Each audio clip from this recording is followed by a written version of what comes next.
Ho! Merry Christmas, children! Hey! Hey! Hey, Papa Andy, why are you dressed up as Santa this year? Yeah, Papa Andy, what happened to Grandpa John? Grandpa John always used to dress like Santa Claus. Well, kids, if you quiet down, I can tell you the story of what might have happened to Grandpa John. How the Bick Stole Christmas. Sorry, comedy. Every Emersonian in Boston liked comedy a lot, but the Bitterstaff who lived just north of Boston did not. The Bick hated comedy, the whole comedy scene. Now please don't ask why. Don't ask why he's so mean. Some people think he's an old British man. Or it could be, perhaps, that he's South African. Maybe the reason that he was so crass was because of the giant dick up his ass. The Bick hated children. The Bick hated fun. All because of a giant dick up his bum. Then he got an idea. An awful idea. The Bick got a wonderful, awful idea. All I need is an open mic. And he looked around, but since open mics were scarce, there was none to be found. Did that stop Bitterstaff? No, he simply said. If I can't find a show, then I'll make one instead.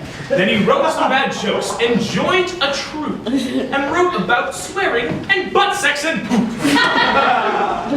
Then he slithered and slunk with a smile most coy around the whole school, and he took all the joy. The other comedians all knew what was funny, but all the Bitterstaff wrote was racism and fucking. While others told jokes about social contortions, the Bick wrote about cancer and coat hanger abortions. 3,000 feet up, he got up on stage, thinking his jokes would be all the rage. Pooh-pooh to the comedians. He was bitterly humming.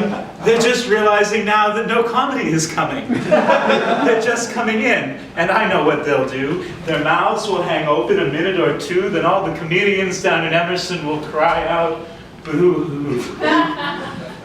That's a noise Gritting the Bick. that I simply must hear. And he paused, and the Bick put a hand to his ear, and he did hear a sound rising over the stage.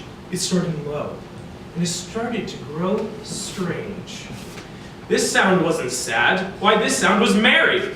It couldn't be so, but it was merry, very! He stared down at the comedians. The Bick popped his eyes, then he shook.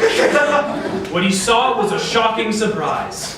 Every comedian down in Emerson, the tall and the small, was laughing without any rim jobs at all. He hadn't stopped comedy from coming. It came! Somehow or other, it came! Just the same! And the Bick, with his bitter feet ice cold in the snow, stood puzzling and puzzling. How could it be so?